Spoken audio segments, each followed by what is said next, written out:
Hi guys, welcome back to another ACE Academy for Canine Educators newsletter. Today's newsletter we're going to talk about how to adapt your obedience training by using a sit into meeting a friendly stranger. So what I want you guys to learn is how to work with cues, scent cues, visual cues and audible cues when training your dogs. So when we're working with a sit, we're going to have a sit command. We're going to use some scent or some reward motivation, and these are all going to be cues to tell your dog that they're working and that they're going to go into a sit position, and at the back end of that there's a reward.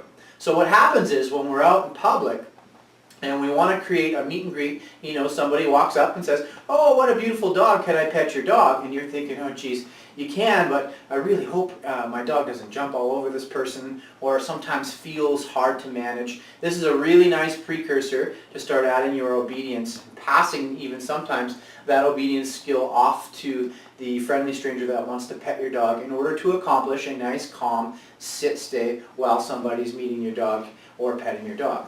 Okay guys, without any further ado, let's have a look at the video, and hopefully you can adapt this to your meet and greets in terms of using your sits.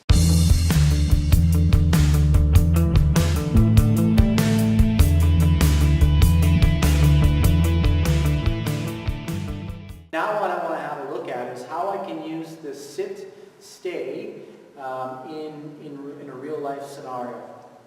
And by that what I mean is we're going to practice using this sit-stay that we were working on in meeting somebody. And we're going to call that a meet and greet. The first one I'm going to show you is something we use for puppies quite a bit. Now, puppies, as you know, can get quite excited. And one thing they typically like to do is jump up at people to get closer to the affection zone, which is your face and your hands when somebody's paying attention to them. Problem is, it's cute when they're a puppy and not so cute when they're an adult dog. The second problem is that most people you meet in your neighborhood with your puppy are going to think that that's okay, but because they're a puppy, it's cute when they jump up, and everyone just wants to give your puppy a nice little cuddle and release some affection on them for sure. We want to circumvent this a little bit by employing that same person that wants to meet your dog into helping you create the sit. Now, there's a couple of cues here that your dogs have already learned. First, they've learned that this means sit. Second thing they've learned that is when you pull this scent marker out, right, especially with a newer dog, they know, oh, I'm going to go into working mode, something's about to happen. So when this hand comes up, they're going to sit. The next thing is that they're used to hands coming in. Now that they've sit, since we've done it this way, they stay on the ground since we've used our left hand to keep them on the ground when we share affection or praise. It should keep your dogs a little bit more grounded. So what I want to do is, when I add somebody to this sequence, I'm actually going to ask them to take a treat and ask my dog to sit before they pet them.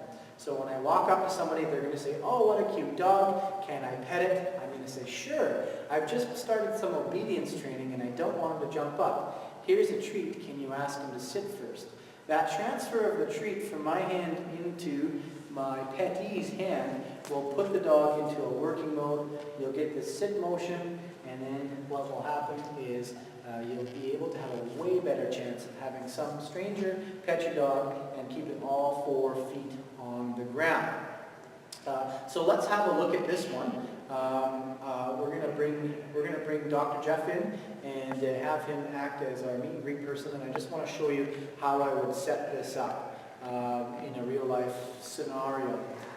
How I would ask somebody to do it, and how I would pass the treat, and how that would look. Okay.